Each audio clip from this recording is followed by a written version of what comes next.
Some Aboriginal elders are saying that the dream time is informing them that a wave is coming.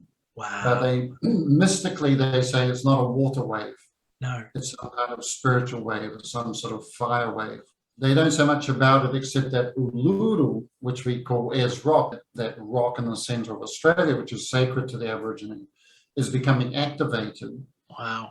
Because they say there's many different ley lines cross or interconnect with it.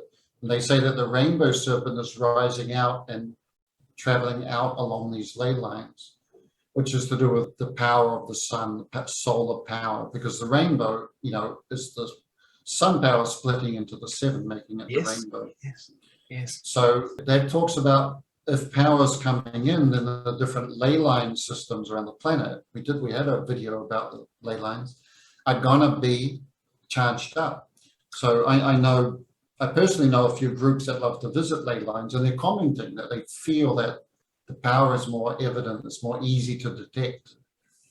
Isn't that just absolutely fascinating how things cross-reference? Because there's a chap called Rory Duff, and he's considered to be the latest modern expert on ley lines. Started off as a geologist working in gold mines, learned how to dowse and other equipment that they use. And he has a ley line that runs through where he lives. And in 2018, he discovered that the ley line had increased in width and also in intensity of power. And he said, according to his measurements and understanding, ley lines, I don't know if you've seen those diagrams of Birkeland currents, when electricity runs, in the universe, and a natural current is like a double helix. They don't touch, it's like magnetic poles, and they weave around each other. And he had previously discovered that there's a main line inside the other smaller lines, and that he'd noticed that whenever there were solar flares or solar activities, solar cycles, this core middle line would increase. So it responded in terms of solar influence. Right. Now, what's interesting, he calls them the emperor dragon lines, which is an ancient Chinese term. And isn't it interesting? What did the Aborigines call it? A serpent. The rainbow snake. The rainbow snake. The rainbow serpent. snake. Yeah. But what he discovered, and so he has teams of people around the world that are fascinated in this, and they're constantly measuring local ley lines, that in 2018, almost overnight, they doubled in size. And the core part that was connected to sun influence doubled in size. So in their terms, they thought, wow, this means there's some kind of new power and energy coming from the sun. But what that also, great research, right? Like natural science research.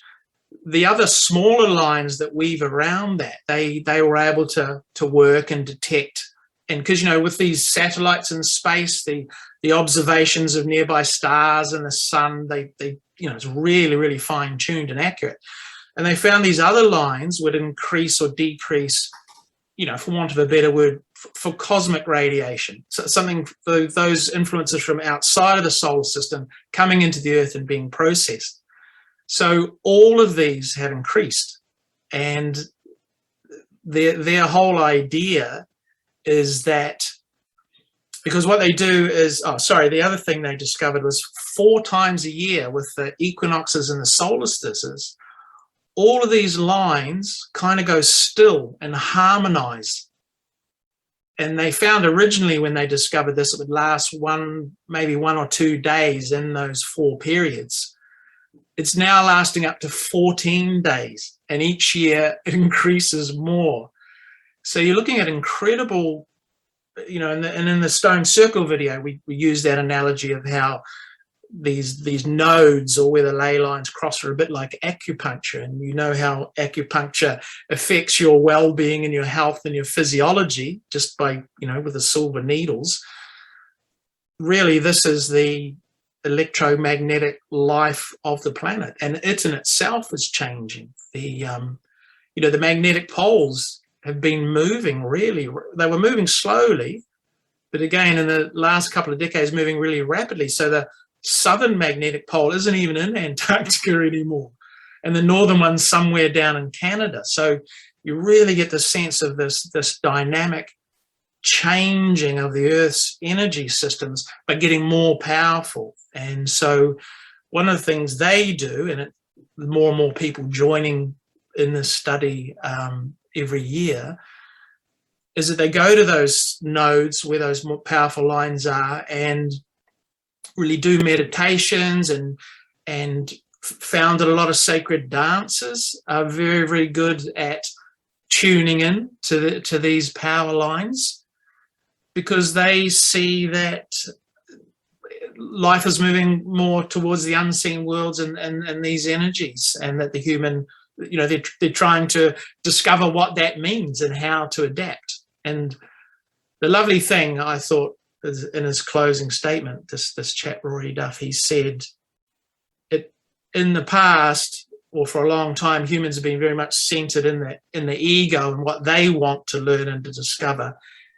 He said, in the future, quite clearly, with what's going on, the human needs to shift to be open to what the universe and the planet is telling it, or requires from it, to be in tune and in harmony with. And that, that ties in very well, amazingly enough, with a lot of these predictions and prophecies about the future, this reintegration with the universe, not being separated from it.